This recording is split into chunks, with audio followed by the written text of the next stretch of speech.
este no tiene nada de inglés. Nada, pero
ponemos las fotos allí.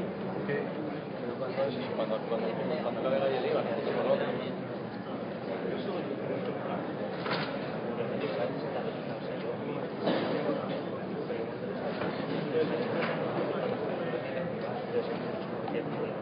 Bona vesprada.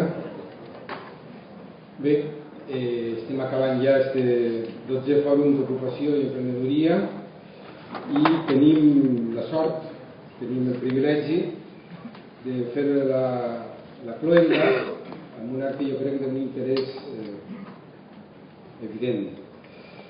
És una conferència, una xerrada, no sé com li agradaria dir, de José María Gay de Liébana, que és professor de comptabilitat de la Universitat de Barcelona, però sobretot ell es diu ell mateix que és l'economista indignat. Bé, segur que al llarg de la seva intervenció entendreu per què diu que és l'economista indignat. Torno a repetir, és un privilegi i un honor per aquesta facultat tindré una persona de les seves característiques en contacte directe amb la nostra gent, amb la comunitat universitària, amb els nostres professors, amb els nostres estudiants, i realment ho puc posar de relleu com a degà de la facultat. Bé, el senyor Gay de Liébana, el professor Gay de Liébana, serà presentat per Arturo Casino Garcés, que tenim així, que és el president de l'Associació Professional d'Assessors Fiscals de la Comunitat Valenciana. I no fem un preàmbul més allà, perquè així l'important és que sentim al senyor profesor Gay de Liébana. Arturo, quan digues. Muchas gracias, decano. En primer lugar, dar las gracias a la Facultad de Economía, al decano, vicedecano, profesores, alumnos y más compañeros que estáis aquí entre nosotros. Y como bien ha dicho el decano, es un gran honor para nosotros el poder contar una vez más con el profesor Gay de Liébana. Ya nos conocemos mucho tiempo, ha estado en muchos actos que hemos organizado en la asociación. Como decía, es profesor de contabilidad en la Universidad de Barcelona, es doctor en Derecho, doctor en Económicas, y últimamente, antes decíamos que era frecuente verlo en algún medio de comunicación, ahora es que está en todos los medios de comunicación. Yo creo que no hay ninguno en que no esté un día u otro de la semana, con lo cual su capacidad para poder abarcar todo lo que tiene, además de ser profesor en la Universidad de Barcelona, es realmente impresionante. Como hemos venido a escuchar al profesor Gay, que es lo que todos vosotros estáis deseando, lo que todos nosotros estamos deseando, y que nos ilustre con esos datos que tiene total y absolutamente demoledores, pues muchas gracias, reiterarlo a la facultad y a todos vosotros. Y profesor Gay, amigo Gay, cuando tú quieras. Hombre, bravo. Gracias. Y os lo ponemos aquí dentro. No, yo me lo llevaré, porque en el tren se oirá todo. Perfecto. En el tren se oirá, ya se oye mucho cuando vas en el tren y suena el teléfono, ¿no? Ring, ring, ring. Perfecto, sí.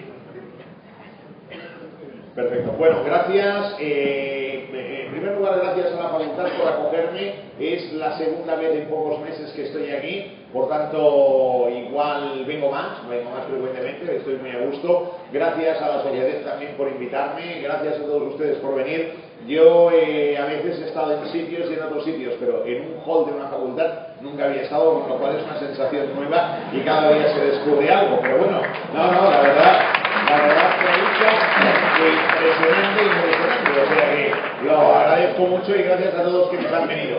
Yo iré directamente al grano para que de esta forma nos vayamos situando. A mí me han enviado un mensaje que es: oye, tienes que ser positivo. Seré positivo, al final seré positivo. Y entonces tienes que hablarles del futuro del mercado de trabajo. Mire, picando piedra, todo el mundo trabaja y bueno, y hay que buscarse también la vida. Por lo tanto, hablaremos de lo que es el tema de trabajo, oportunidades, pero yo les diría que la formación ocupa un gran lugar. Tan gran lugar ocupa la formación que no sé de nadie que esté muy formado y que no tenga trabajo. Por lo tanto, primer punto es este, hay que prepararse. Luego, cuando hemos acabado las carreras, valoramos lo que no supimos valorar en su momento. Nos preocupaba más, a mí en alguna asignatura, el aprobado que no realmente aprender, y luego me doy cuenta de que hubiera tenido que aprender más que aprobar. Pero bueno, vamos a hablar de la realidad económica española, vamos a hablar del futuro, y entonces yo siempre empiezo y acabo con la misma diapositiva. Lo digo para que todos lo tengan en cuenta, porque dirán, esto ya lo he visto, sí, pero lo de en medio es lo que cambia totalmente. Primero,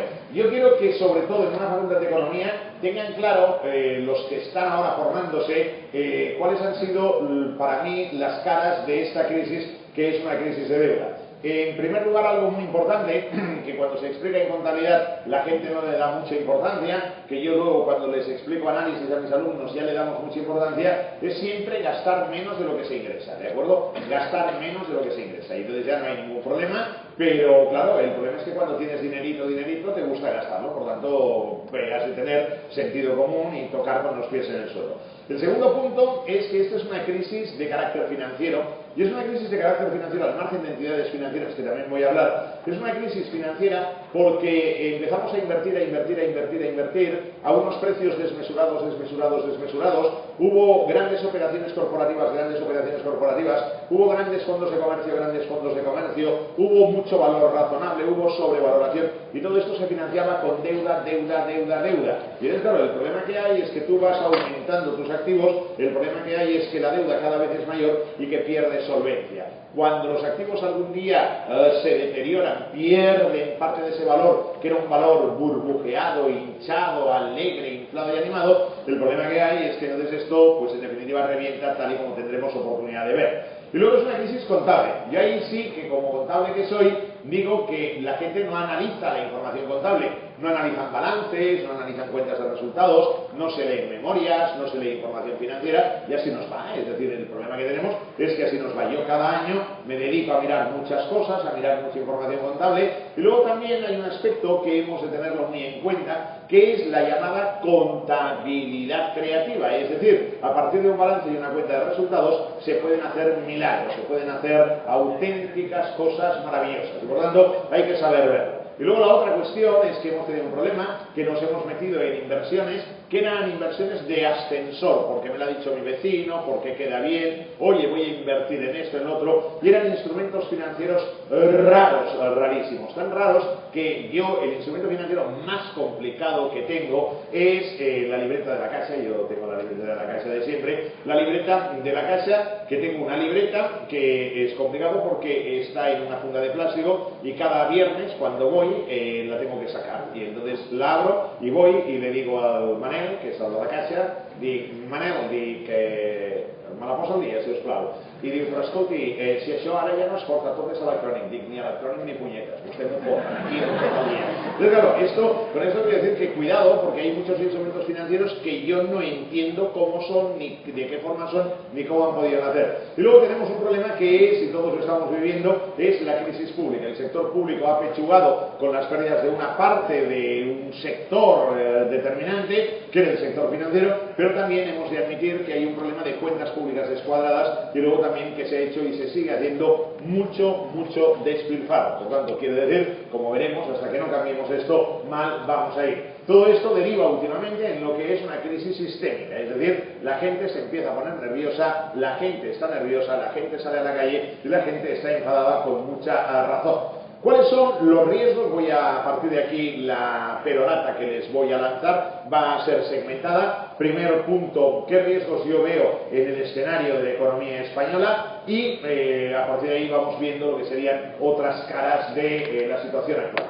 En primer lugar, el Producto Interior Bruto. Como podemos ver, el Producto Interior Bruto de España a lo largo de estos años, fue aumentando hasta el año 2008, en que se situó en casi 1.088.000 millones de euros, y a partir de aquí se empezó a encoger, hay un repunte en el año 2011, pero luego se ha encogido. Y aquí ustedes pueden ver que yo he puesto dos cifras. Primera cifra es la primera cifra de PIB con la que se cerró el año 2012, 1.051.204 millones de euros, y luego hay una revisión que parece ser que lo deja ya en 1.049.000 millones. Hay una pequeña diferencia, no es sustancial. Sí que lo que quiero destacar es un aspecto que nos tiene que llevar a hacer una interpretación adecuada, que es cómo nuestro Producto Interior Bruto crecía en el año 2008 respecto al 2007 y al 2006, y en ese momento, que era el 2008, es cuando España se ganó ser la octava potencia del mundo. Y entonces hubo que las 7 grandes potencias llamaron a José Luis y le dijeron,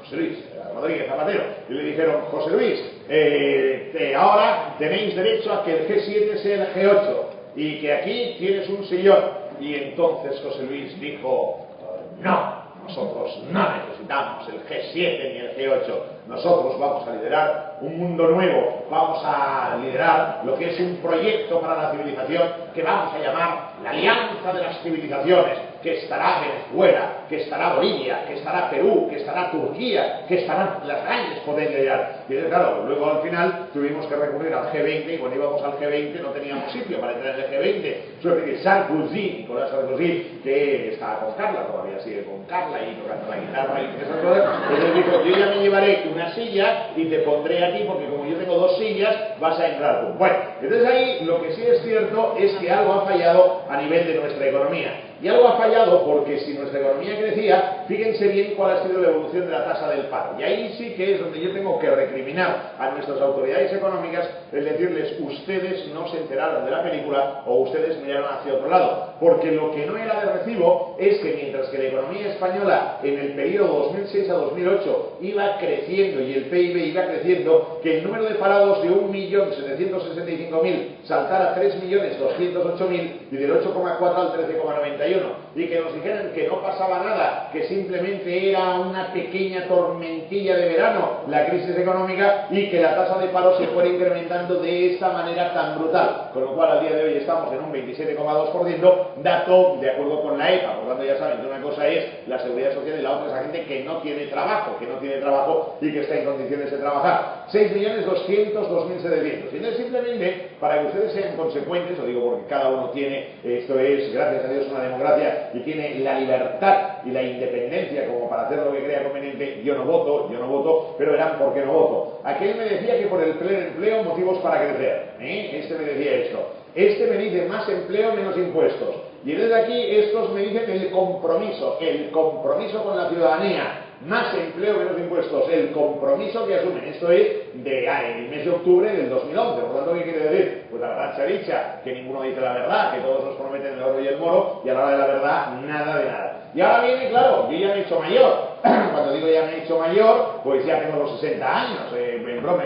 no lo parece, porque soy un chaval, y mañana alguien me verá jugar a tenis a las 1:30 de la mañana, y dirá, pero este tío, ¿cómo juega? ¿Qué bien y tal? No tiene ningún mérito. Dios me dio este don y por tanto no pasa absolutamente nada. Por cierto, Arturo, que tenemos ahí un partido pendiente cuando quieras. Pero fíjense bien en un pequeño detalle. Claro, yo tenía un amigo mío que es Michael, y Michael y yo coincidimos. Michael se ha ido haciendo mayor, yo también, y Michael está en Washington y a veces me llama a la 1:30, me dice, José, digo, oye Michael, ¿cómo me llamas? No, estoy aquí con Barack, digo, oye, digo, con Barack, y sí, el señor Obama, dice, el señor Obama, estamos en White House, dice, me pregunta, milagro económico español. Y yo digo, bueno, el termovilín inmobiliario, el sector de la construcción, el AVE. No, el aro económico español. En un país de 46.818.200 habitantes, solo trabajan 16.634.000. Digo, bueno, aquí se trabaja bien, ¿me entiendes? Bueno, por lo tanto, lo primero que hemos de concluir sería que realmente, como pueden apreciar, hay recorrido para crear empleo. Por lo tanto, quiere decir que con tanta gente algo se nos tendrá que ocurrir. Pero hemos hablado del Producto Interior Bruto, vamos a hacer una comparación con lo que sería nuestro entorno. ¿Qué es lo que yo llamo nuestro entorno? Nuestro entorno le llamo a Alemania, en donde ha crecido, está en 2.645.000 millones de euros. Le llamo Francia, donde ha crecido 2.028.000. Italia, en donde ha decrecido algo, está en 1.566.000 millones de euros. Nosotros aquí tomo el dato revisado, 1.049.000 millones, hemos decrecido algo. Grecia en 193.700 millones ha decrecido. Portugal 165.400 ha decrecido. E Irlanda en donde ha repuntado. Con lo cual, ¿qué quiere decir? Primera consideración es que ahí donde se rescata hay decrecimiento económico. Por tanto, esto lo hemos de tener claro. Las economías periféricas están decreciendo, mientras que Alemania crece algo y mientras que Francia crece algo. Y atención a Irlanda, porque Irlanda tenía un problema muy localizado en el sector inmobiliario y en el sector bancario. Y en el momento que ha limpiado esto, Irlanda vuelve a crecer. Pero hay un pequeño detalle. Yo ayer tuve una reunión con una confederación de la Unión Europea en Barcelona, que vienen los presidentes de toda Europa, y tuvimos la reunión y hablando de la economía española y de la economía europea.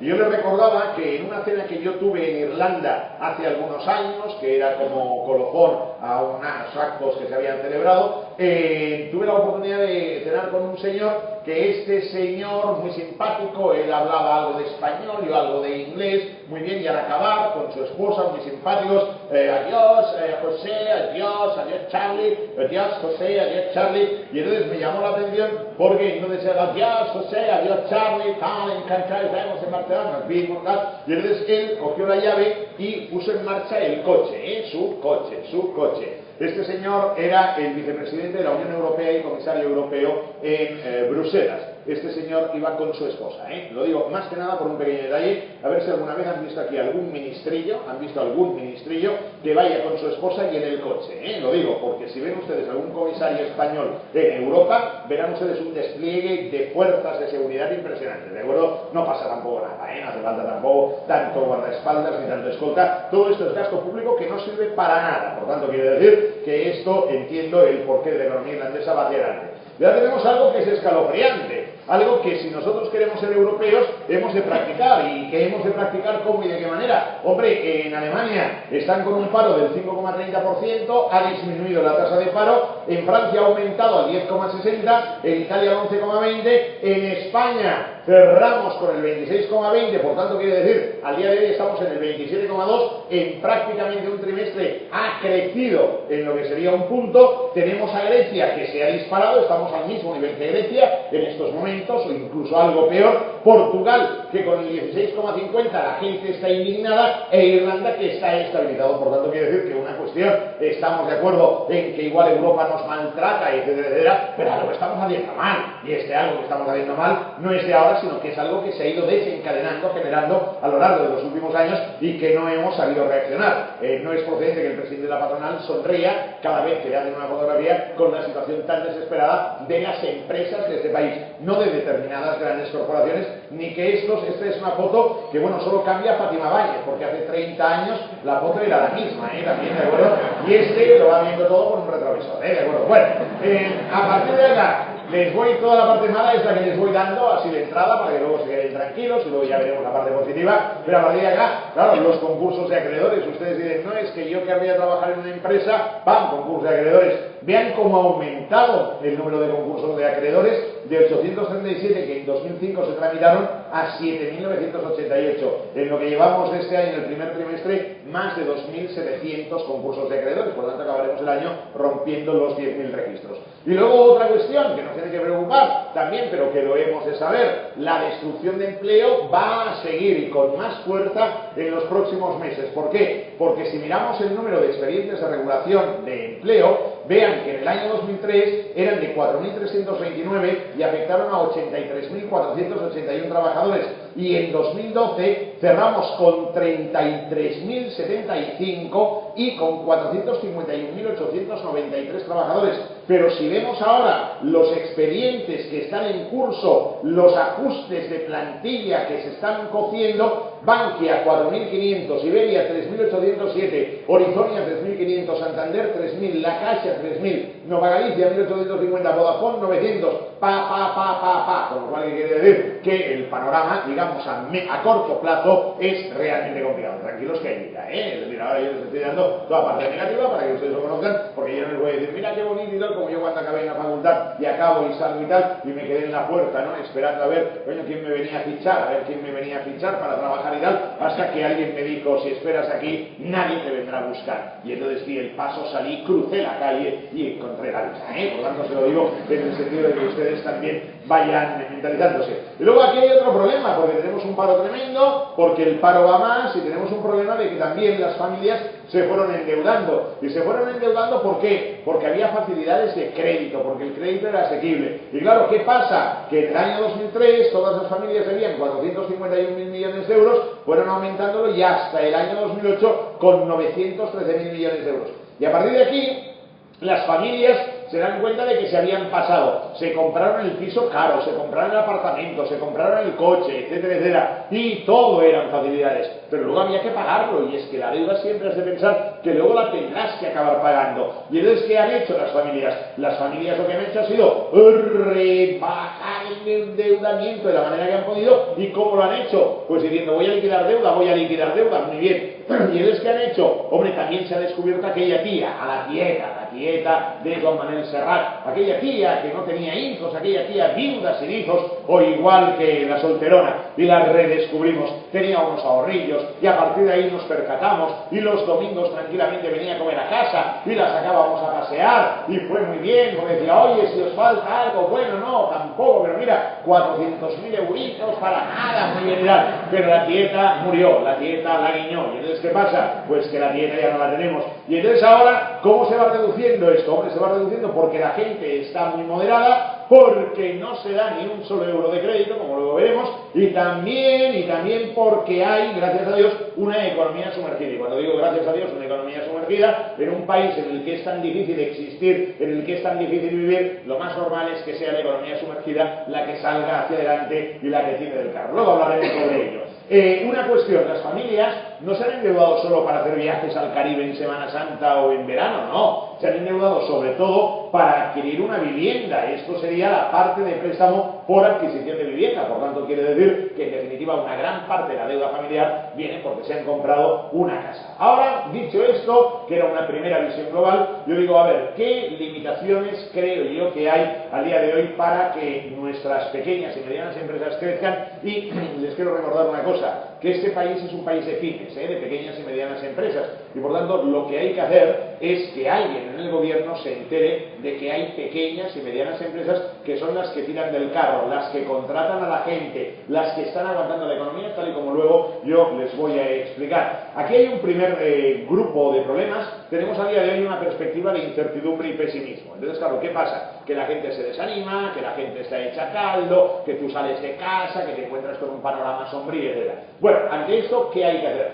Yo les tengo que decir que yo soy del Español, ¿de acuerdo? Por tanto, cuando digo que yo soy del Español, yo cada temporada me veo en la tabla clasificatoria abajo de todo, el último, y en el mes de octubre el último, y esto lo veo el lunes por la mañana, y salgo de mi casa, y les digo, a ver, pues ¿qué tengo que hacer? Tengo que intentar buscar lo que sería una solución, digamos, alternativa. ¿Y qué hago? Cojo el periódico y le doy la vuelta, me explico, a la tabla de clasificatoria, y les digo, bueno, no pasa nada, saldremos adelante. Y les digo, bueno, pero es que esta temporada igual, digo, coño, pero es que llevamos 6 temporadas igual, por lo tanto no pasa nada, si hemos salido volveremos a salir. Por lo tanto, primer tema, pues oiga, sí, pesimismo, todo lo que quiera, pero bueno, o nos rehacemos nosotros o no nos rehace nadie, porque si ustedes confían en que el amigo Rajoy les dé una inyección de moral, no se lo crean, no se lo crean, que es más falso que un duro celíaco. Bueno, dicho esto, el otro igual. Hay una reducción en la demanda en los mercados locales y nacionales. Esto nos tiene que hacer pensar que nosotros aquí ya todo está casi hecho. Por tanto, lo que tenemos que hacer, ¿qué sería? Tenemos que pensar en crecer, pero por España va a ser muy difícil. Y hay que ir al mundo, Algunos de ustedes acabarán la carrera. Cuando acaben la carrera, cojan 3, 4 meses que se los financie la tía, la abuelita, el abuelito y tal, y den la vuelta al mundo, vayan por todas partes, vayan viendo el mundo cómo se desenvuelve. Ahora, eso sí, vayan viendo lo que son economías que nos pueden interesar, que van a crecer, no aquellas economías que están totalmente rotas, paradas ya. Hay oportunidades en todas partes, pero sobre todo hemos de salir hacia el exterior. Hay un problema de competencia de precios y márgenes reducidos, y entonces, ¿qué se hace? La gran solución, que tengamos productividad laboral. ¿Y qué se hace para la productividad laboral? Poner sueldos a 600 euros, a 700 euros, que es con lo que nos encontramos, y vamos a ir hacia una canibalización económico-familiar. ¿Qué quiere decir? Que el año que viene, por un sueldo de 700 euros, van a luchar el padre y el hijo por ese sueldo. Esto es lo peor que puede pasar. Si yo con mi hijo tengo que luchar por un puesto de trabajo, ojalá yo no hubiera nacido. Fíjense bien lo que les digo, porque esto es lo peor que puede haber. Por lo tanto, lo que hay que hacer es saber distinguir. Luego vamos a hablar de la situación de los mayores también.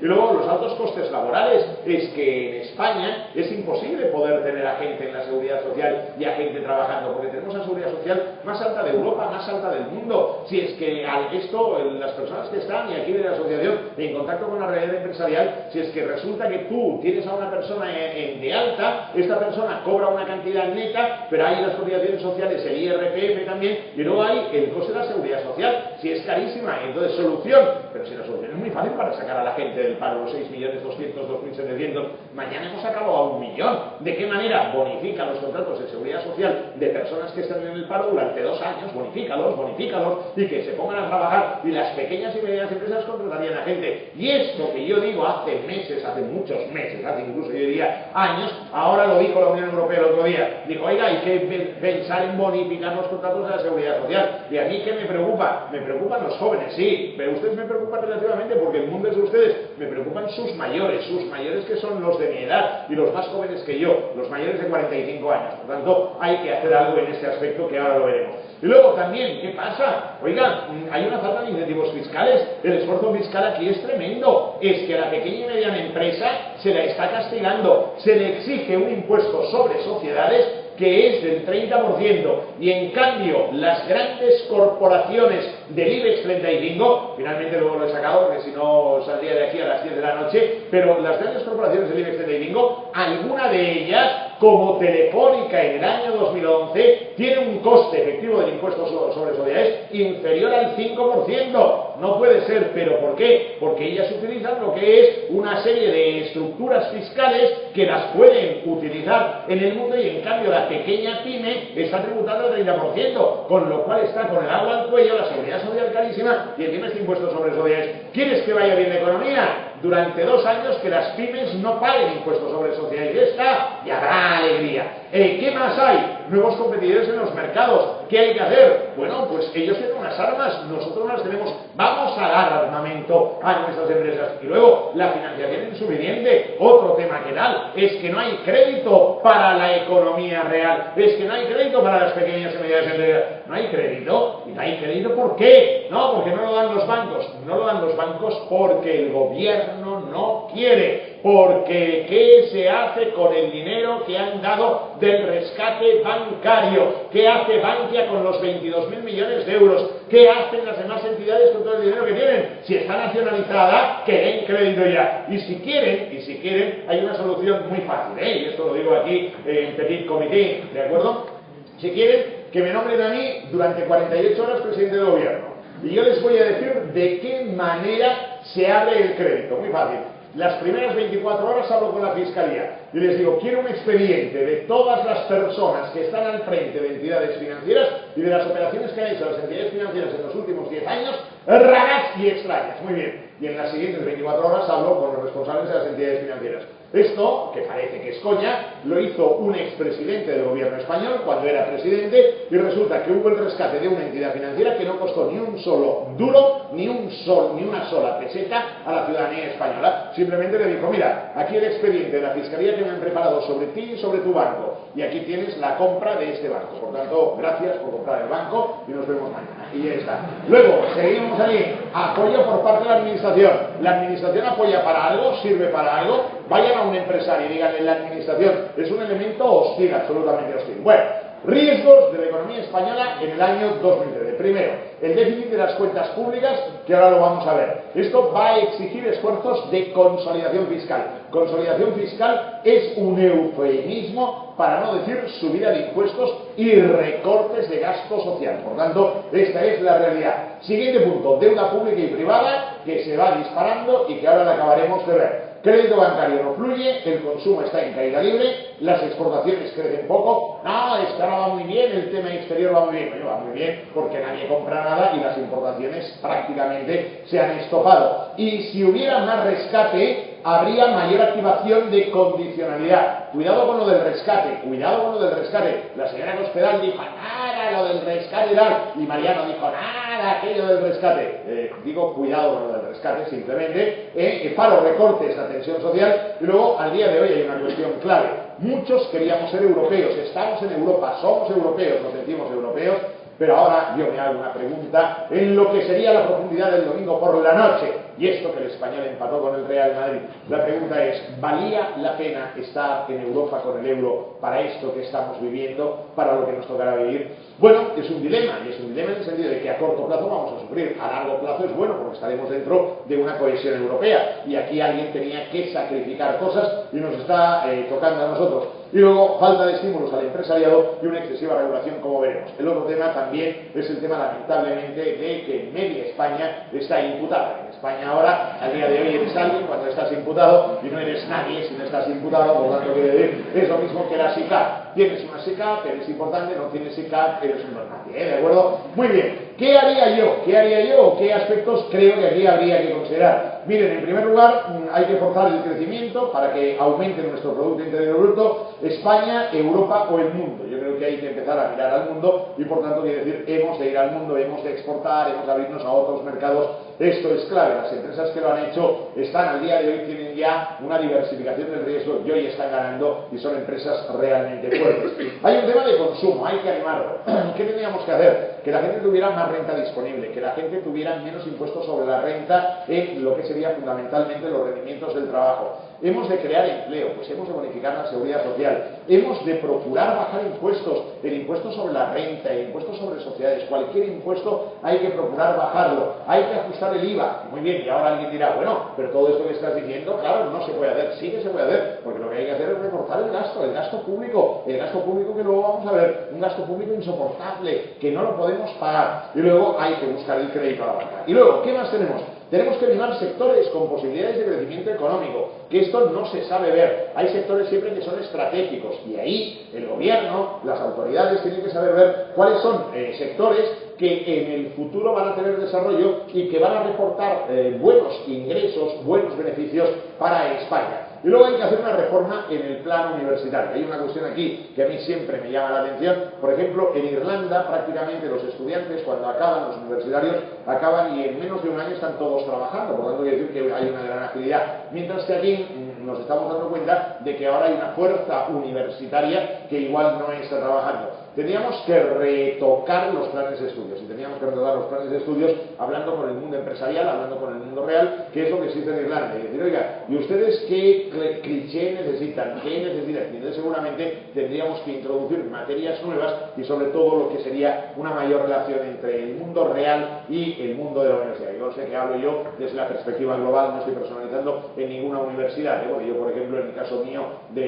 concretamente de la Universidad de Barcelona, en las asignaturas que son responsabilidad responsabilidad mía, procuro llevar a gente, procuro llevar a los alumnos a sitios, es decir, visitas a empresas, que vengan directivos de empresas, porque también creo que esto es muy bueno, y además incluso luego hay un movimiento de algunos que se incorporan a esas empresas. Luego, hay que entender que las pymes son el motor de nuestra economía, abaratada el coste de la seguridad social, y luego el problema, hay que reciclar a los mayores de 45 años. Hay personas de más de 45 años que no sé cómo volverán a trabajar, porque igual trabajaban en un sector que es un sector que está prácticamente cayendo en picado, el sector de la construcción, sectores que ya el sector textil ya ha pasado a otra gloria, y luego también reducir la carga que soportan las empresas y la administración, y por tanto podar el gasto público. Bueno, esto era una primera idea. Ahora yo les voy a ir vomitando más cosas y luego acabaremos con lo que tiene que ser el canto de la esperanza. Primer tema, finanzas públicas.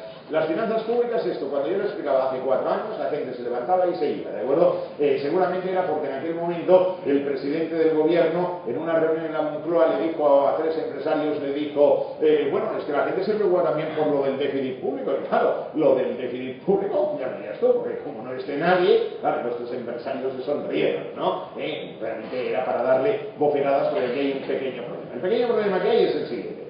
Quiero que vean este gráfico, y en este gráfico lo que tenemos son en amarillo los ingresos y en rojo los gastos. Todos los ingresos del Estado y la totalidad del gasto público. Y tal y como pueden ver acá, si ustedes se fijan, tenemos aquí un pequeño detalle, que es que en el año 2008 se inició la senda del déficit gastando 451.000 millones de euros e ingresando 402.000. Por tanto, se perdieron casi 49.000 millones de euros. En el año 2009, ¿qué pasa? En el año 2009, acá, lo que ocurre es que el gasto se incrementa y los ingresos se reducen y el déficit pasa a ser de más de 117.000 millones de euros. En el año 2010, ¿qué ocurre? Que los ingresos saltan a 384.000 millones de euros y los gastos a 485.000. Se pierden 101.000 millones. En la tónica sigue en el año 2011, 480.379.000 y en el 2012, 494.382.000, menos 111.000 millones. Esto quiere decir que el volumen de gasto público en España, de todo el conjunto de administraciones del Estado, no baja por debajo de los 480.000 millones de euros en los últimos 4 años. La pregunta es, oiga, si esto no baja, ¿vamos a ser capaces de aumentando los impuestos, llegar a superávit? A la ciudadanía no se la puede sangrar más. Por tanto, la viabilidad de las cuentas públicas no pasa tanto por incrementar los ingresos, que ahora veremos cómo se han incrementado, sino realmente en reducir el gasto para evitar esta hemorragia de déficit. Una hemorragia de déficit que en el conjunto de 5 años nos lleva a que España haya perdido 479.000 millones de euros. Y esto nos lleva a que cuando tú pierdes dinero, o lo tienes y lo sacas del bolsillo, ¿me explico? Pero el dinero no se multiplica. ¿Me explico? A mí sí que se me multiplica, pero el dinero no se multiplica. ¿De acuerdo? Entonces, claro, ¿qué pasa? Que o lo sacas del bolsillo o lo que tienes que hacer es endeudarte. Ahora hablaré de la deuda. Previamente un pequeño detalle. ¿La situación de España está en línea con nuestro entorno? No. ¿Por qué? Porque, como pueden ver, España, de nuestro entorno europeo, es en el año 2012 el país que tiene un mayor déficit cuantitativo, 111.641 millones de euros, y expresado sobre el PIB más alto, el menos 10,60. En Alemania han tenido superávit. En Francia, menos 4,80. En Italia, menos 3%. Pero fíjense bien que en Francia, a pesar de ser cuantitativamente elevado, 98.000 millones, no llega a la altura del déficit nuestro. Vean que en Grecia 19.000 millones y están en la miseria, el 10%, y vean que en Portugal igual, con 10.000 millones, y están, 19.000 aquí, en Grecia, y en Portugal 10.000 millones y están con el 6,40 preocupadísimos, y en Irlanda con 12.000 millones el 7,60. Por tanto, quiere decir que lo estamos haciendo rematadamente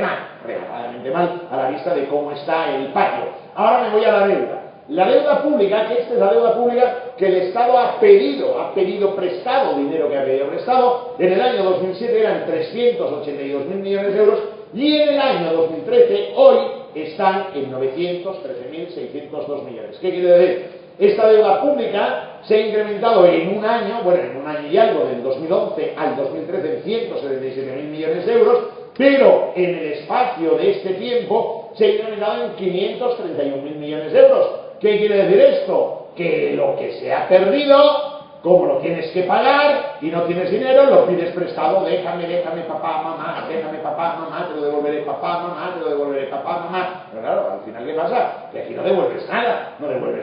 Y claro, esto es, digamos, la deuda pública, la deuda financiera, por decirlo de esa manera, la que computa efectos del protocolo de débito excesivo. Pero ahora me voy a la realidad, que sería el pasivo del Estado.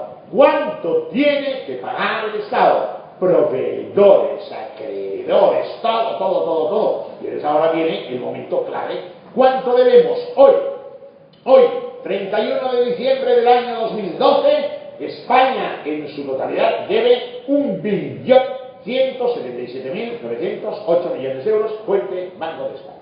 ¿Qué quiere decir? Quiere decir que desde el 2007, que la crisis, algunos antipatriotas decíamos, oye, que esto no va bien, yo lo decía, esto no va bien, porque aquí yo veo que hay mucha deuda, que hay mucha alegría, cuidado, 504.000 millones a 1.177.000 millones. Hemos aumentado en 674.000 millones de euros la deuda. Pero es que esto no se va a poder pagar. ¿Por qué no se va a poder pagar? Bueno, esto es el detalle, ¿no? El total de deuda a la Administración Central de Madrid le corresponde 863.000 millones, comunidades autónomas 219.000, corporaciones locales casi 78.000 y la Seguridad Social prácticamente 28.000 millones. Entonces, claro, aquí hay un pequeño detalle.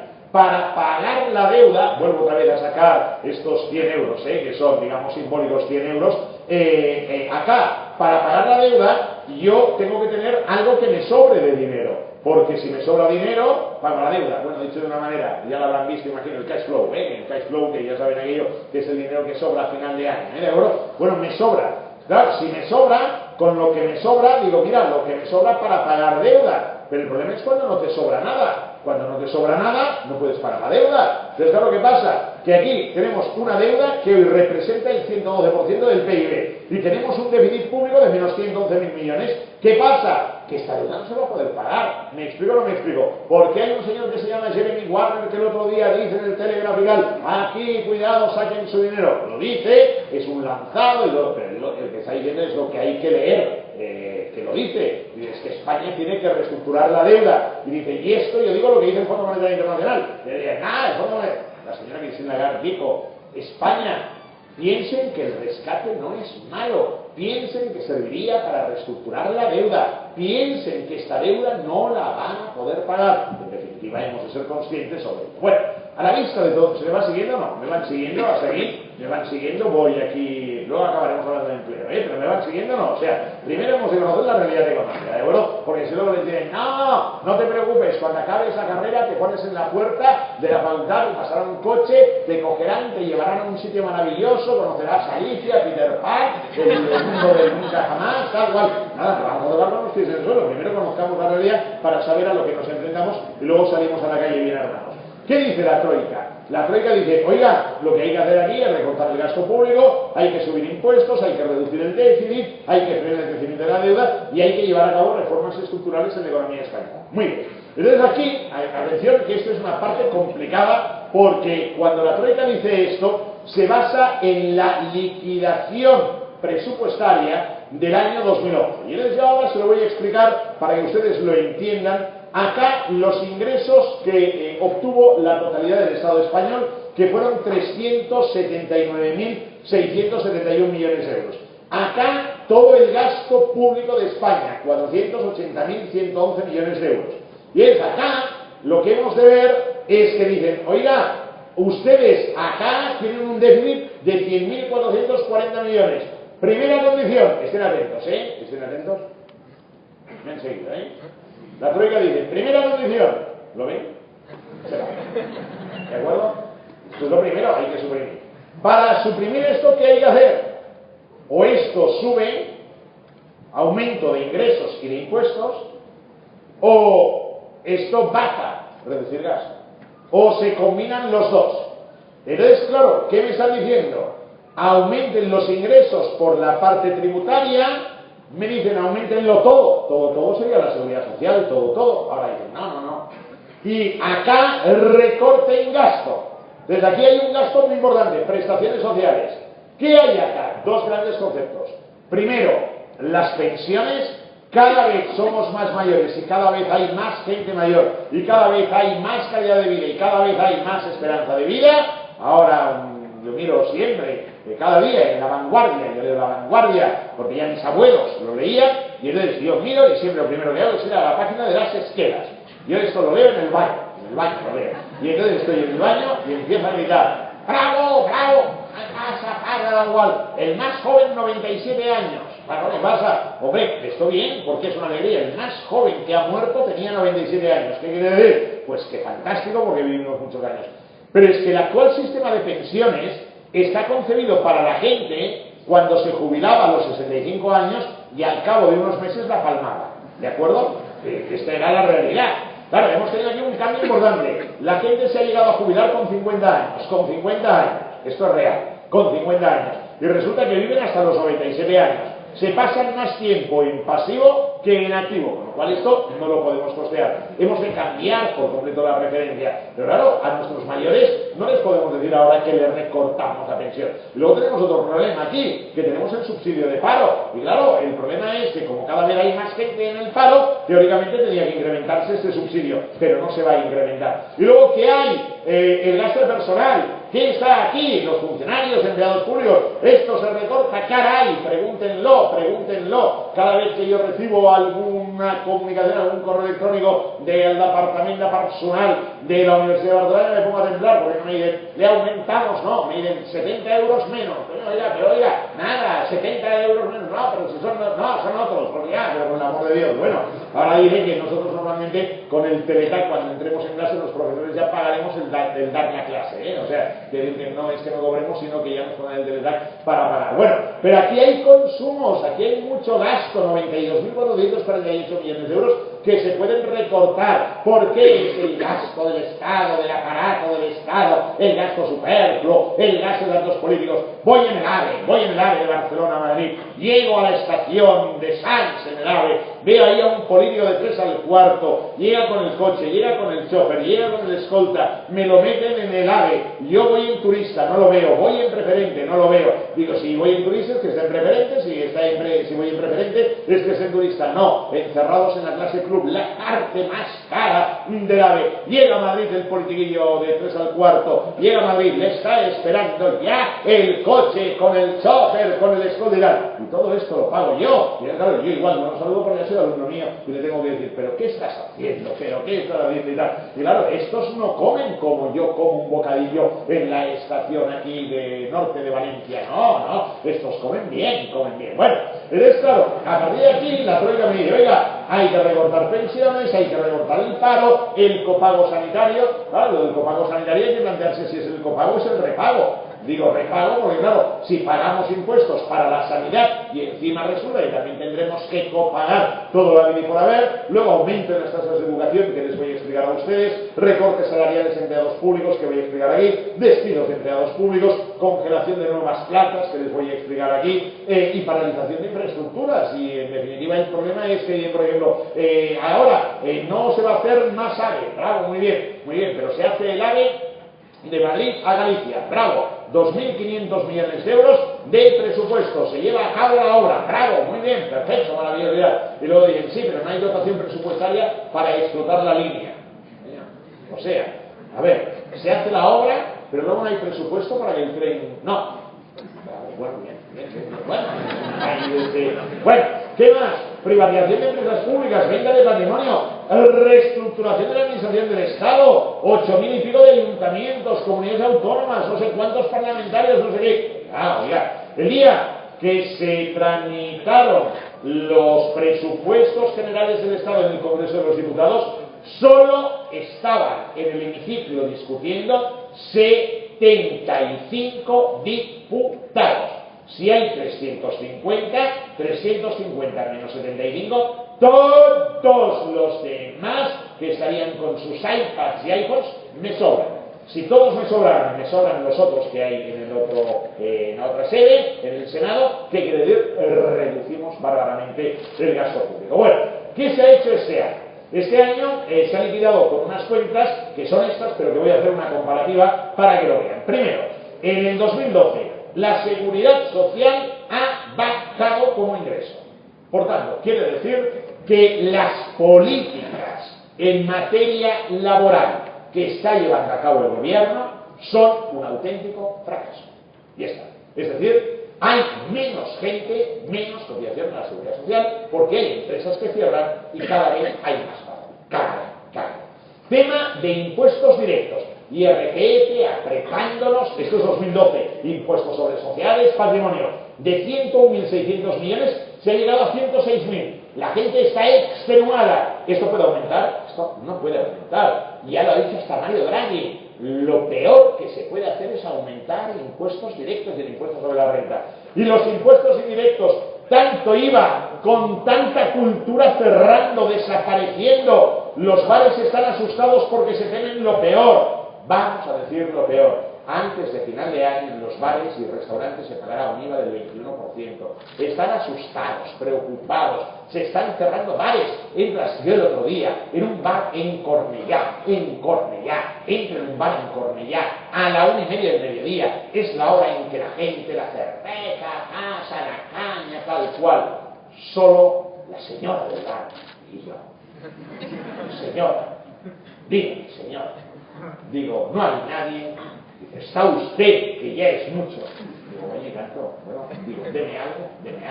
Dije, ¿qué quiere? Digo, no, lo que usted crea conveniente. Aquella mujer me dio una pena, un bar de aquellos que siempre estaba lleno de gente. Claro, ya no se puede fumar, ya todo esto ha cambiado. Fíjense bien, impuestos indirectos de 105.000 millones a 107.000, con tanto IVA y tanto hundimiento empresarial. Bueno, el gasto en prestaciones sociales aumenta, en consumos ha bajado algo y en personal, que es el que sufrimos los que estamos vinculados con la administración, evidentemente también ha bajado. Tengo que hablar de la solidez del sistema financiero español, tengo que hablar de aquello que dijo, en este caso, el que era presidente, José Luis Rodríguez Zapatero, en Nueva York, en el mes de septiembre del año 2008, nuestro sistema financiero es el más sólido del mundo, para luego agregar, y la economía española es economía de Champions. Lo que pasa es que hay Champions y Champions, hay la Champions del Valencia, del Barça, del Madrid, y hay la Champions del Celta de Vigo, hay la Champions de la Real Sociedad y hay alguna otra Champions. Estás arriba y luego estás abajo. Por tanto, son malas Champions. Acá, primer tema, para que ustedes lo sepan. ¿Cuánto hemos metido de ayudas en el sistema financiero español? Datos sacados del Banco de España. Pues miren, desde BBVA, Unim, Caixa Sabadell, pasando por distintas entidades, aquí lo pueden ver, aquí lo pueden ver, aquí lo pueden ver, aquí lo pueden ver. Esta es la primera, esta es la primera diapositiva. Vean, en CaixaBank 6.477, en Sabadell con la CAM 5.249, Ibercaja 407, CEIS 1.129, Banco Mare Nostrum 1.645, Liberbank. También hay una cuestión que a mí me gustaría destacar. Cuando un banco se llama CEIS, ya es un nombre raro. O sea, Banco CEIS yo creo que ya era alguien que dijo, vamos a agafarlo. Pero cuando un banco se llama Mare Nostrum, ya me suena a aquello, digamos, de cementerio, ¿de acuerdo? Ahora, cuando se llama Liberbank, ya me suena a nombre mortal. Es decir, que el genio que lo parió también se quedó el tío despachado. Bankia 22.000 millones, Cataluña Bank 12.052 y Caixa Galicia 9.052. En total, 61.162 millones de euros. Más avales 65.000. El rescate en dinero que nos han dado en Europa, 36.975 millones. Y luego a esto le tenemos que añadir Sareb. Sareb. Sareb es un nombre de aquellos que tú dices, voy a mirar a Sareb, voy a mirar a un mundo que debe ser de los Emiratos, no. Sareb es, cuando vean una R en algo de España, es reestructuración. Por lo tanto, la R es Sareb, pero puesta así, no es Sareb, ¿no? Es Sareb. Y el Sareb es el banco malo que se ha quedado todo lo malo de la banca Entonces, para tenerlo, no sabemos la valoración, qué criterios de valoración se han seguido, hay mucha gente cobrando, trabajando ahí, y entonces luego lo que se hace es que estos son los que van a vender todo lo que sería la bollina inmobiliaria. Pero, sin embargo, asisto yo auténticamente estupefacto a un espectáculo que me dicen, y ahora Sareb le da a cada entidad para que gestione la venta de los activos que cada entidad le dio. Y yo digo, coño, no hubiera podido hacer ya cada entidad esto. O sea, claro, es decir, estamos en definitiva marear la perdiz para, en definitiva, no saber lo que es la realidad. Este es el balance de las entidades de depósito españolas al acabar el año 2012. ¿Qué es lo que quiero que vean? Dos cosas que creo que son importantes. Primero, los créditos son 2.228.000 millones de euros y los depósitos de clientes 2.297.000 millones. Como pueden ver, aquí hay otros activos, en inversiones financieras 509.000 millones de euros. Sobre todo lo que hay sería deuda pública suscrita, La prima de riesgo está bajando, sí, pero luego pondré un gráfico del Banco de España y entenderemos por qué está bajando la prima de riesgo. Luego acciones y participaciones, efectivo y otros. Y acá lo que hay sería la deuda financiera, acuden a los mercados financieros los bancos, periodizaciones y otros pasivos, y atención porque ahora viene el kit de la cuestión que tanto nos preocupa. Créditos acá concedidos, 2.229.000. ¿Cuánto hay de morosidad? De morosidad detectada por el Banco de España, 135.917 millones de euros. ¿Queda cubierta esta morosidad? Sí, porque acá arriba hay las provisiones, que es el colchón para encajar el golpe de la morosidad, por 191.508 millones de euros. Y luego hay el patrimonio neto por 212.568 millones de euros. Si hay verde, si hay problema, ¿qué va a pasar? Que hasta 191.508 millones no hay que preocuparse porque hay un colchón de seguridad. ¿Me siguen o no me siguen? Pero cuidado, porque a partir de ahí se pisaría la línea roja que haría que parte del patrimonio neto disminuyera. ¿Me siguen o no me siguen? Voy más allí. Hace años, y en la asociación dan fe de ello, yo dije, hay un tema que me preocupa mucho. Como yo cada año miro, luego lo vamos a ver, los balances de las empresas del IBEX 35, detecté que había mucha deuda y deuda bancaria. Y detecté que había operaciones de refinanciación. Dicho de una manera más simple, cuando yo tengo que pagar el crédito aquel que me concedió la Caixa de 10.000 euros, voy y le digo al de la Caixa, escolti, que no li podré pagar. No foti, no li podré pagar. I doncs, escolti, tenim que executar. Res, per favor. Bueno, anem a donar-li un any més, però li cobrarem tal tipus d'interès. Claro. Entonces a mí me ponen la vida imposible, pero me lo conceden. El problema es cuando hay alguna empresa de IBEX 35 que tiene un vencimiento de 4.907 millones de euros y dice, no lo puedo pagar y tengo que refinanciarlo. Y el problema es que al día de hoy la refinanciación que hay acá son 208.000 millones de euros. Y el Banco Central Europeo dijo, cuidado. Y el Banco de España ha dicho, cuidado, porque ahora os voy a exigir que dotéis parte de estos riesgos. Y cuidado, porque si se dota parte de esto, las provisiones podrían empezar a ser trémulas. Pero, si acá, con tanto paro, tanta deuda, tanta situación mala, esto empeora, habrá que echar mano del patrimonio neto. Y si el patrimonio neto no alcanza, ¿qué es lo que están diciendo los del Ecofin? Los depósitos.